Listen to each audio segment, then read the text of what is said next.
Diálogos sobre el Libro de Mormón. Alma 1:4.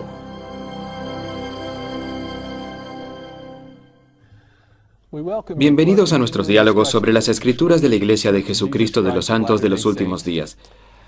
Hoy continuaremos nuestros diálogos sobre el Libro de Mormón. Soy Terry Ball, profesor de Escrituras Antiguas en la Universidad Brigham Young, y hoy me acompañan tres colegas del mismo departamento. A mi izquierda, el profesor Tom Wyman. Tom, gracias por estar. También el profesor David Whitchurch. David, gracias por venir. Es un placer. Y estamos muy contentos de tener hoy con nosotros al profesor Dana Pike. El gusto es mío. Hoy empezaremos nuestros diálogos con los primeros capítulos del Libro de Alma. Sería bueno si empezamos resumiendo algo de la historia del Libro de Alma. ¿A quién le gustaría hacerlo? Bueno, para mí sería un placer resumirlo. Algo que es emocionante sobre el Libro de Alma es que las planchas mayores han regresado a las manos del profeta. Él tiene y conserva otros registros y objetos sagrados, y creo que es por eso que pasamos del nombre de Mosía. La última parte del libro de Mosía nos dice que Alma ha venido cuidando los registros. Estos luego pasan a Alma hijo, quien por un corto tiempo fue el sumo sacerdote y luego se convertiría en profeta. Generalmente el libro cubre gran parte de su vida. Al principio del libro habla sobre todo de su predicación. Gran parte la dedica a Moronia, las guerras y la historia. Estos primeros 4 capítulos son capítulos de conflicto y aflicción. En el capítulo 1 se nos presenta lo que llamaremos anticristos. Neor trae problemas y conflictos a la iglesia. Y luego en los siguientes capítulos hay conflictos en el gobierno con Amlici, porque ellos quieren derrocar al gobierno, establecer reyes y un reino. Luego al final, cuando ya han hecho esto, entonces tenemos de nuevo la apostasía dentro de la iglesia. Es una época de grandes conflictos y aflicciones. Sin embargo, en medio de estas aflicciones, se nos enseñan doctrinas maravillosas y hermosas.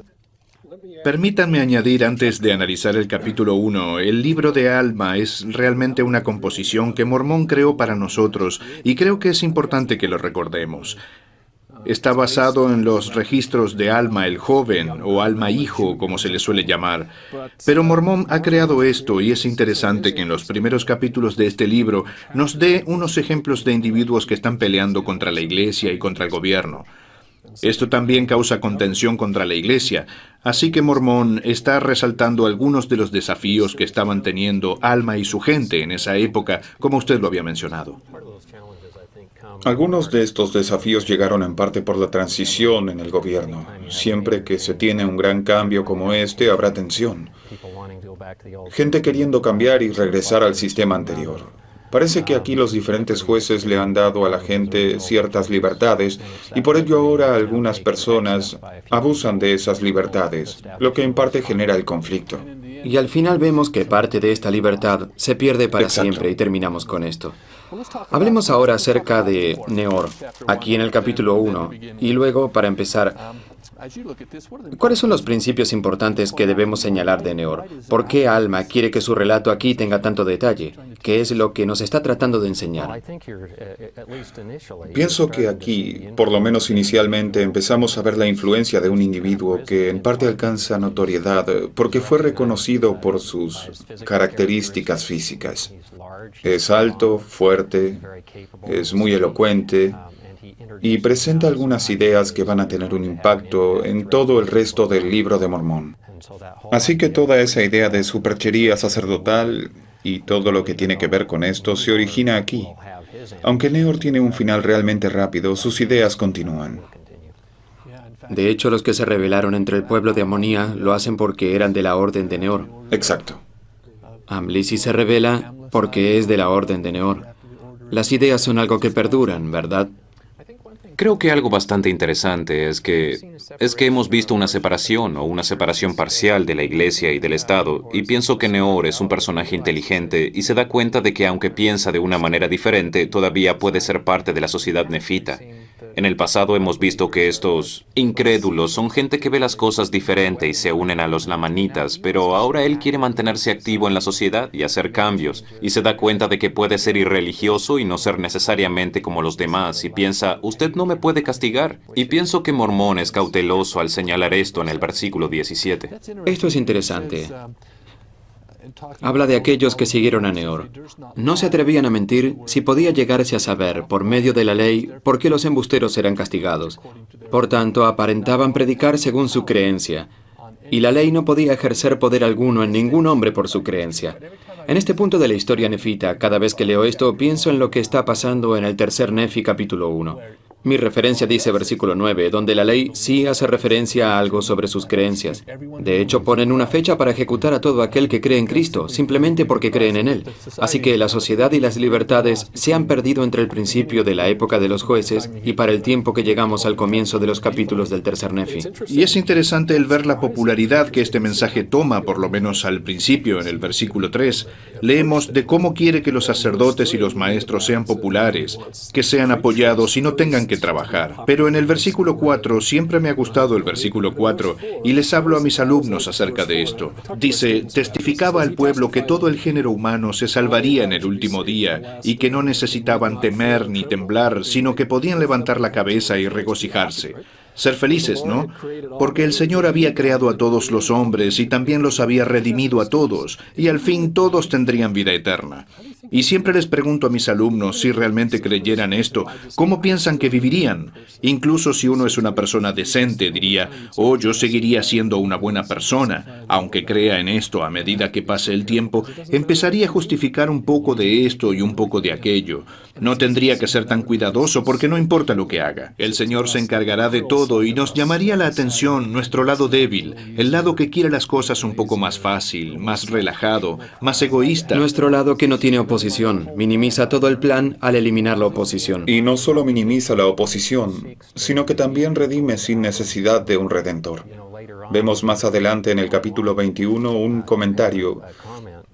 Aquí específicamente, cuando Aarón sale y está enseñando a la gente en su misión entre los lamanitas, dice, y Aarón empezó a declararles las escrituras concernientes a la venida de Cristo.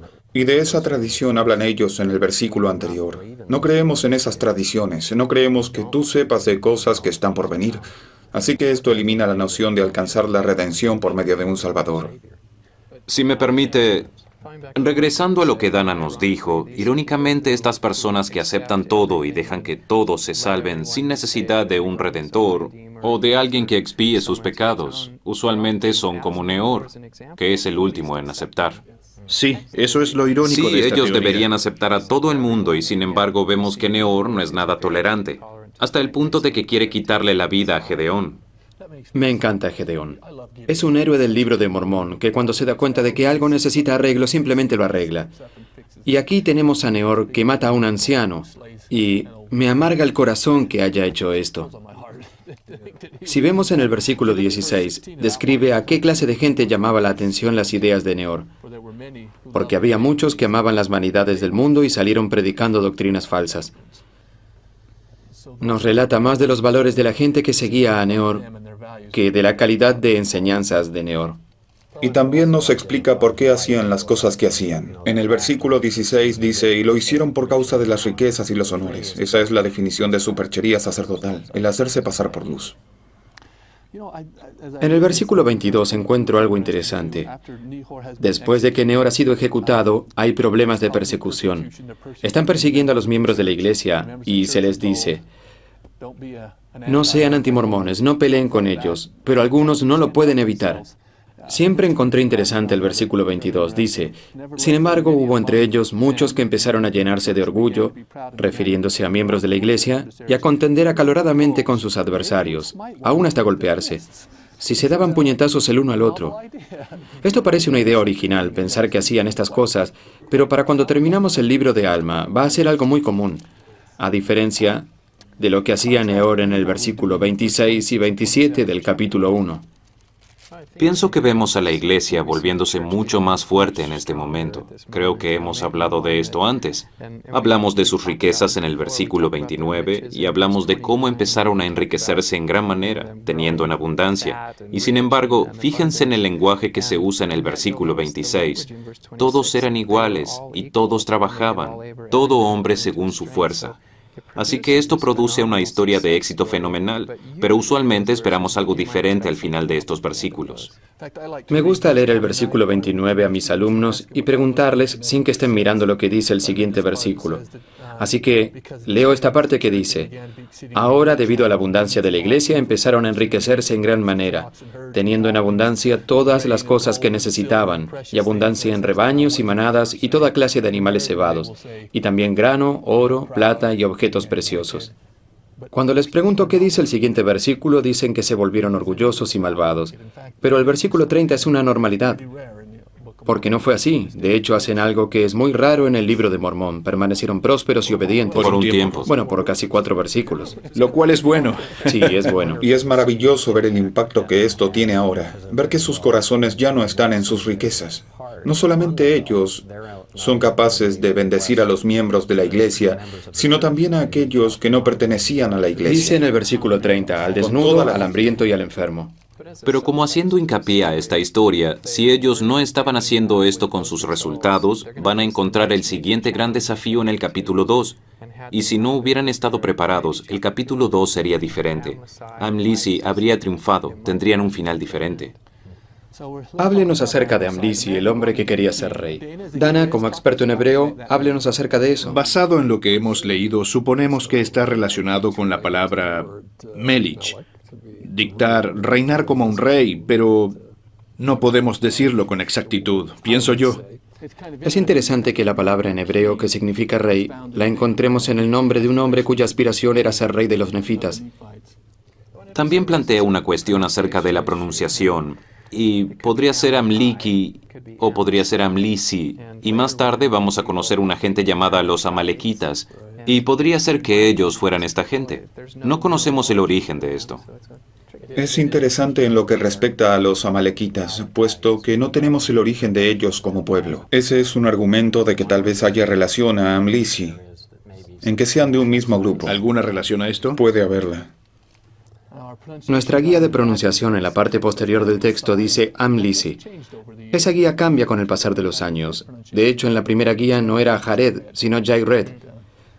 No sé si algún día sabremos exactamente cómo se pronuncia, pero debemos seguir lo acordado, para que todos sepan de quién estamos hablando.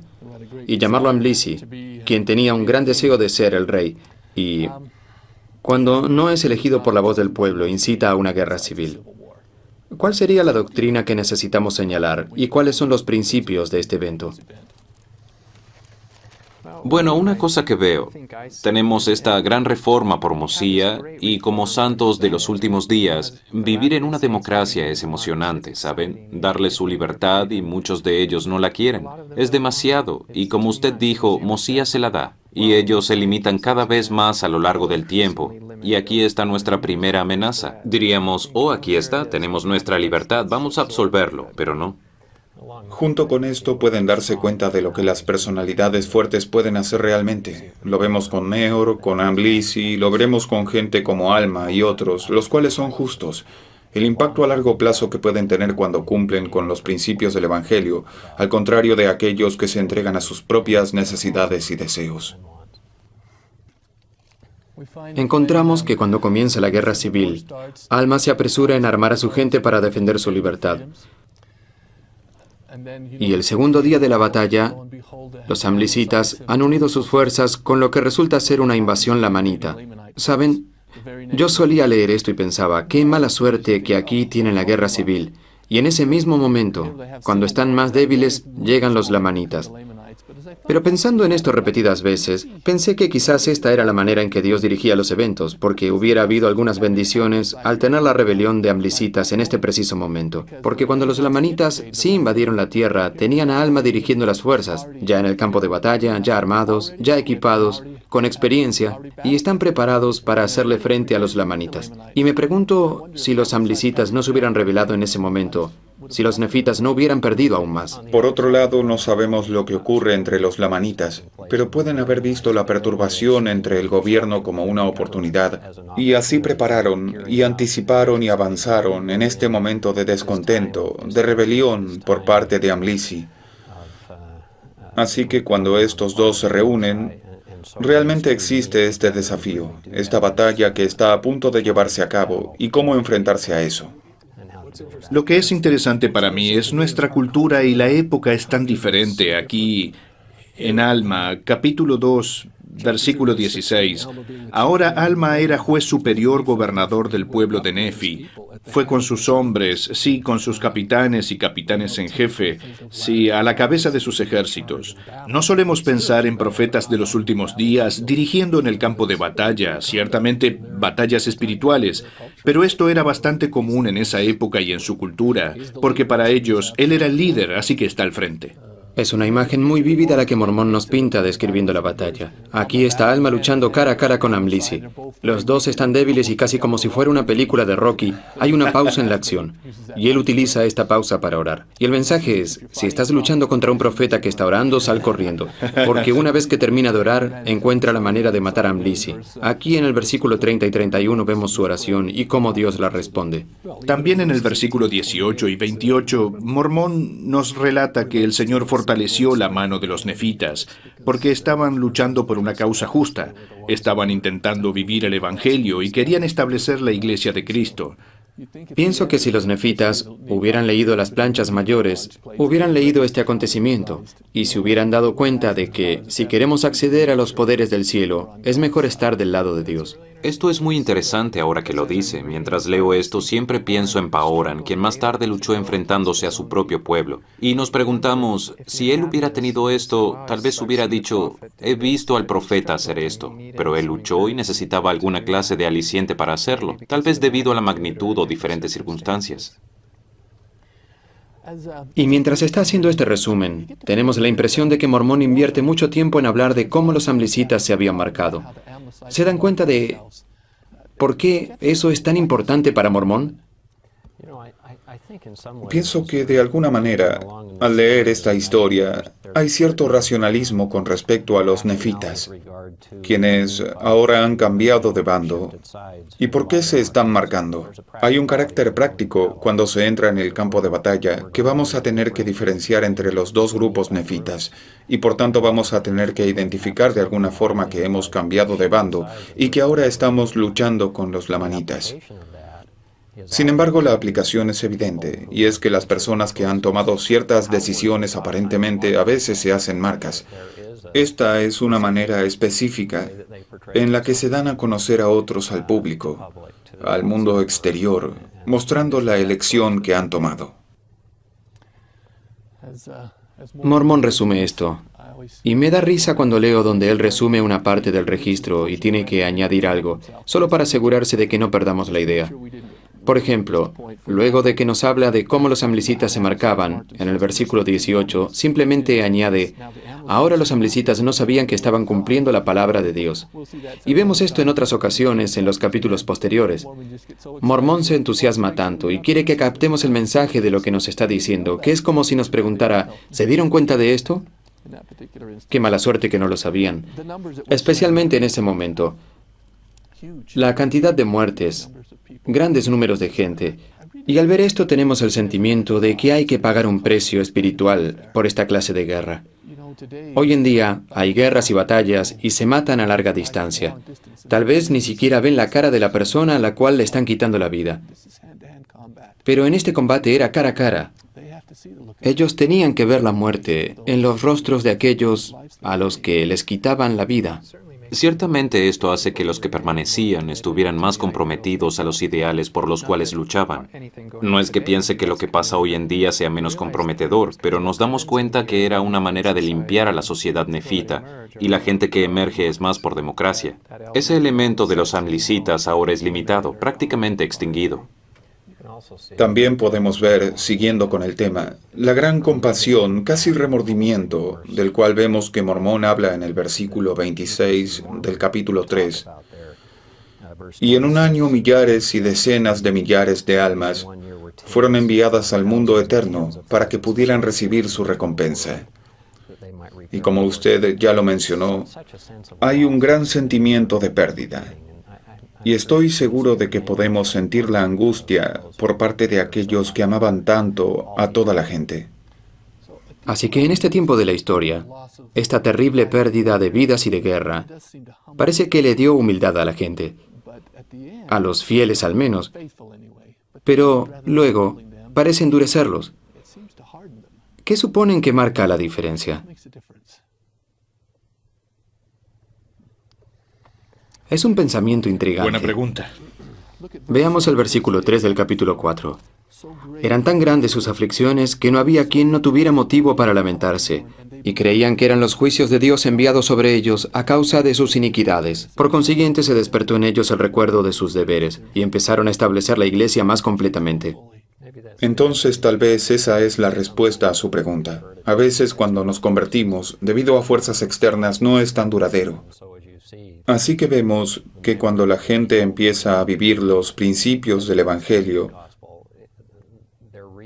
la razón por la cual lo hacen tal vez no sea la razón correcta.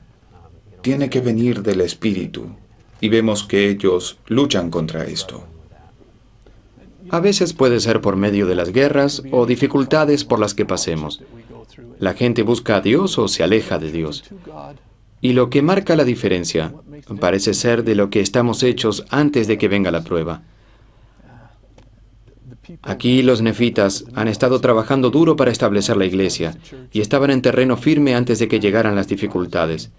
Así que se volvieron hacia Dios en lugar de alejarse de Él. Algo que es interesante es que vemos las dos reacciones aquí en el capítulo 4. Vemos el versículo 11 y había alguna preocupación, pero en el versículo 13 todavía hay un grupo de creyentes bastante fuerte. Está en el capítulo 4, versículo 13, dice, ahora esto fue un gran motivo de lamentaciones entre el pueblo, pero como un comentario positivo dice también, mientras que otros se estaban humillando, socorriendo a los que necesitaban su socorro, a saber, repartiendo de sus bienes al pobre y al necesitado, dando de comer al hambriento y sufriendo toda clase de aflicciones por amor de Cristo que había de venir según el espíritu de profecía. Así que tenemos un sentimiento positivo aquí. Sí lo hay. Pero regresando al versículo 10, como usted dijo, lo que era en parte difícil aquí, y así terminó el año octavo del gobierno de los jueces, y la iniquidad de la iglesia fue un gran tropiezo para los que no pertenecían a ella, y así la iglesia empezó a disminuir en su progreso. Recuerdo el primer año en mi misión, enseñando a la gente y me decían, sabe, hay unas personas santos de los últimos días en mi calle y sabemos que no cumplen con un par de leyes, así que, ¿por qué debemos escucharle? Y yo pensaba, bueno, eso no tiene nada de lógica, pero este versículo me hizo entender que cuando los miembros de la iglesia no viven como se espera de ellos, tienen un impacto en la obra misional y en muchas otras actividades de la iglesia. Pienso que Mormón había visto esto. Él está escribiendo desde una perspectiva que realmente iba a resonar. La gran desigualdad. La iglesia los está polarizando. Tenemos a la gente del versículo 10, que son una piedra de tropiezo, y luego a los del versículo 12, que están siendo devotos, y continúan ayudando y socorriendo a los pobres, y ayudando a otros. Es un tiempo de miedo.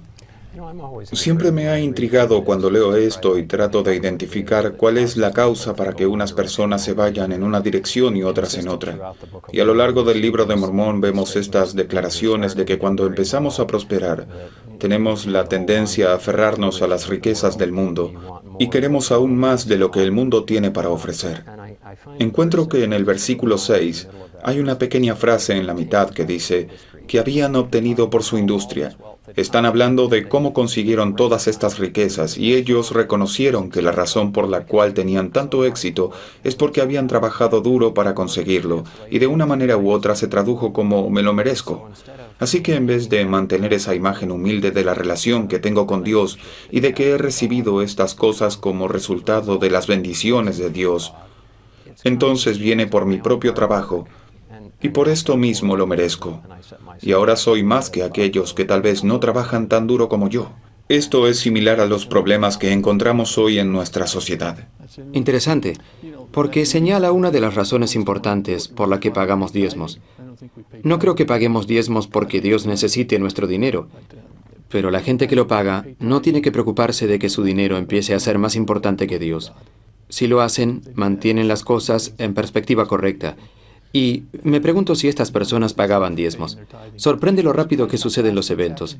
Empezamos con el primer año del reino de los jueces en el capítulo 1, ¿y dónde estamos ahora? Tal vez estamos entre 8 y 10 años en el reinado de los jueces. Es casi una década completa llena de cambios y desorden. Y para el final del capítulo 4, las condiciones son tales, no solo en la sociedad, sino en la iglesia, que Alma decide que es hora de llevar solo un sombrero, ser solo el sumo sacerdote y profeta, y hace arreglos para no continuar sirviendo como juez superior. Así que va a separar a la iglesia del Estado. Me alegra que decidió mantener el sombrero de la iglesia, ya que será muy beneficioso cuando estudiemos los siguientes capítulos. Pero digamos que leemos esto con sus hijos en la noche de hogar. Cuando terminan, queremos darles un mensaje que puedan retener, algo que esperamos que pueda entrar en sus corazones. Pues hay muchos principios que aquí se enseñan y tal vez, algo que me gustaría señalar son los desafíos que los fieles tienen en la iglesia. Pues casi inmediatamente después de que Alma se convierte en juez superior y sumo sacerdote, se desencadena un ataque de desafíos, ya sea Neor o ya sean los amlicitas o ya sean las batallas que se están desarrollando o las guerras o cualquier conflicto interno que surge en la iglesia y la gente llenándose de orgullo. Y entonces dice, voy a predicar el evangelio y le vamos a poner fin a todo esto. El valor de Alma es admirable. Gracias, hermanos.